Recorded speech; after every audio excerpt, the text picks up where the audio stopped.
Bismillah, Assalamualaikum warahmatullahi wabarakatuh. Perkenalkan, nama saya Gifar Mardiansyah dengan NIM 12240-251. Tujuan dibuatnya video ini untuk memenuhi ujian akhir semester dari mata kuliah Etika Dakwah yang diampu oleh Dr. Umi Halwati, SOSI MAG. Jadi dai yang profesional dalam berdakwah itu harus memiliki beberapa kompetensi yang penting yang mendukung keberhasilannya. Yang pertama itu ada kompetensi keilmuan, sudah jelas ya. Yang berarti seorang dai itu harus memiliki pengetahuan yang mendalam mengenai ajaran Islam gitu ya. Termasuk Al-Qur'an, hadis dan ilmu-ilmu keislaman lainnya. Pengetahuan ini sangat penting agar dakwah yang disampaikan sesuai dengan prinsip dan ajaran yang benar. Selain itu, kompetensi komunikasi juga sangat penting. Dai harus mampu menyampaikan pesan dakwah secara jelas dan menarik agar mudah difahami oleh berbagai kalangan masyarakat. Lalu kemudian berbicara dan menulis yang baik serta kemampuan mendengar dengan bijak menjadi aspek penting dalam komunikasi dakwah.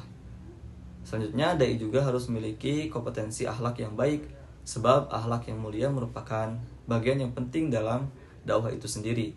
Dengan perilaku yang baik, dai itu dapat menjadi teladan bagi masyarakat dan menjadikan dakwah lebih bisa diterima oleh masyarakat setempat.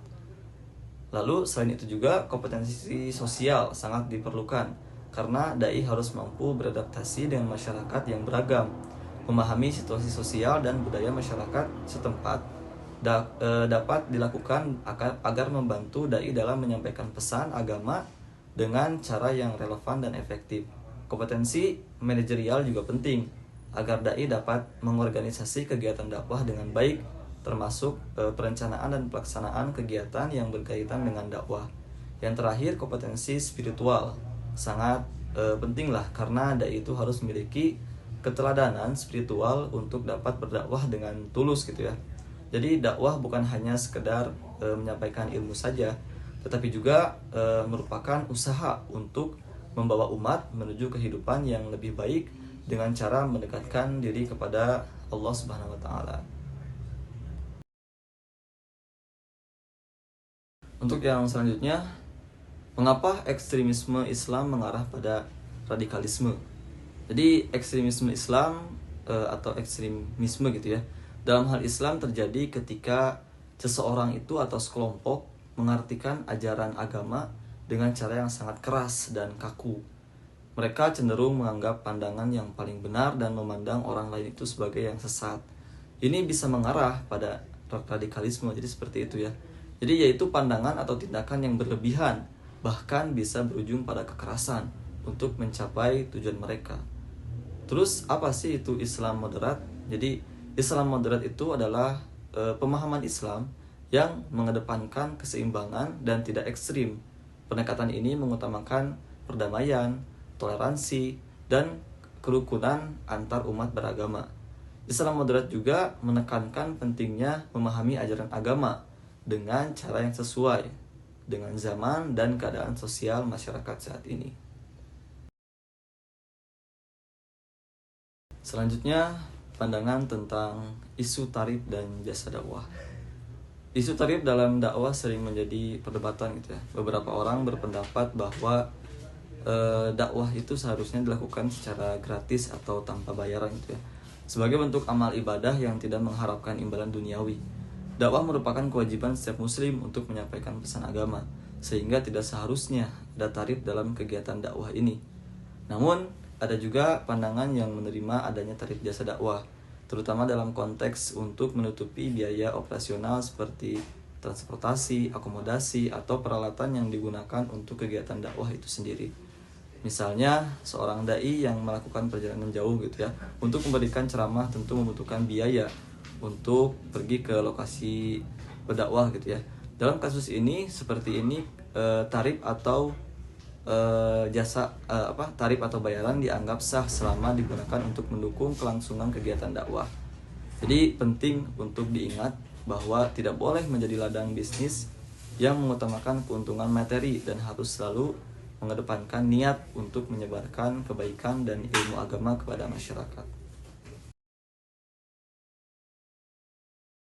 Selanjutnya mengenai etika humor dalam berdakwah. Humor dalam dakwah ini bisa menjadi alat yang efektif untuk mencairkan suasana dan membuat dakwah lebih menarik serta mudah dipahami oleh masyarakat atau mad'u. Namun humor ini harus digunakan dengan sangat hati-hati agar tidak merusak tujuan dakwah itu sendiri. Pertama, humor dalam dakwah ini tidak boleh mengandung unsur penghinaan atau merendahkan pihak manapun, baik individu, kelompok, atau agama lainnya. Selain itu juga humor harus tetap menjaga keseriusan tujuan dakwah, yakni menyampaikan pesan-pesan kebaikan dan ajaran agama. Humor yang digunakan harus relevan dengan materi dakwah dan tidak mengalihkan perhatian dari inti pesan yang ingin disampaikan. Dai juga perlu menyesuaikan humor dengan audiens yang dihadapi. Humor yang tepat untuk kalangan anak muda misalnya mungkin berbeda dengan humor yang cocok untuk orang dewasa atau orang tua. Selain itu juga humor dalam dakwah ini tidak boleh berlebihan. Penggunaan humor yang berlebihan bisa mengurangi keseriusan pesan yang ingin disampaikan dan bisa membuat dakwah kehilangan bobotnya gitu ya. Jadi oleh karena itu humor itu harus digunakan secara profesional, hanya sebagai penambahan daya tarik tanpa mengurangi nilai substansional dari dakwah itu sendiri. Di sini saya akan mendeskripsikan sosok gaya dakwah Ustadz Dasar Latif gitu ya. Jadi Ustadz Dasar Latif ini adalah salah satu dai terkenal di Indonesia yang memiliki gaya dakwah yang sangat khas. Beliau dikenal dengan cara penyampaian yang sederhana namun penuh makna, menggunakan bahasa yang mudah difahami oleh berbagai kalangan, baik dari usia muda maupun tua. Ustadz Dasar Latif ini memiliki ciri khas dengan dakwahnya yang lebih banyak mengandalkan cerita dan analogi kehidupan sehari-hari. Hal ini membuat ceramah-ceramah beliau ini terasa dekat dan relevan dengan kehidupan umat atau dengan kehidupan Bandung itu sendiri. Gaya dakwah Ustadz Dasar Latif ini menggunakan pendekatan yang sangat humoris, santai namun tetap mendalam. Beliau menggunakan humor sebagai cara untuk membuat audiens itu lebih tertarik dan tidak merasa bosan saat mendengarkan ceramah beliau. Meskipun begitu, pesan yang disampaikan tetap berat dan berbobot gitu ya, penuh dengan nilai-nilai keislaman yang mengajak umat itu untuk lebih dekat kepada Allah dan hidup lebih baik gitu ya dengan tuntunan agama. Selain itu juga Ustadz Dasar Latif ini juga kerap menggunakan metode dakwah interaktif, di mana beliau sering mengajak audiens berdiskusi dan bertanya jawab sehingga suasana ceramah menjadi lebih hidup. Jadi beliau sangat memperhatikan pentingnya dakwah yang tidak hanya berbicara tentang teori, namun juga memberikan solusi praktis bagi masalah kehidupan sehari-hari. Ini yang membuat beliau ini sangat dihormati dan dicintai oleh banyak umat gitu ya. Terus sebagai kontribusi untuk membangun etika dakwah juga, kita dapat mengikuti jejak Ustadz Dasar Latif ini dengan menyampaikan dakwah yang santai, santun, penuh kasih sayang dan tidak menghakimi. Dakwah yang mengutamakan pendekatan persuasif dan bijaksana akan lebih diterima oleh masyarakat. Karena beliau itu menghindari sikap menggurui atau mendikte gitu ya. Selain itu juga menjaga akhlak dan menjadi contoh teladan dalam kehidupan sehari-hari sangat penting dalam dakwah. Sebagai seorang dai, kita harus menunjukkan perilaku yang baik agar dakwah yang kita sampaikan itu lebih meyakinkan dan memberi dampak positif. Dakwah yang penuh kasih sayang ini dan pengertian akan menciptakan suasana yang lebih harmonis dan menjauhkan dari sikap ekstrim atau mengarah pada perpecahan. Kontribusi lain yang bisa dilakukan adalah dengan mengedepankan dakwah yang moderat, yang mengajarkan umat untuk hidup damai dalam perbedaan dan menghargai perbedaan gitu ya. Jadi dakwah haruslah menjadi penting, harus mengenal pentingnya toleransi gitu, saling menghormati antar umat beragama, serta mengedepankan dialog untuk mencari solusi atas permasalahan yang ada gitu ya.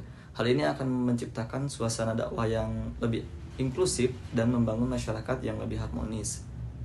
Baik, mungkin itu saja yang bisa saya jawab dari soal-soal tadi. Mungkin sekian dari saya. Assalamualaikum warahmatullahi wabarakatuh.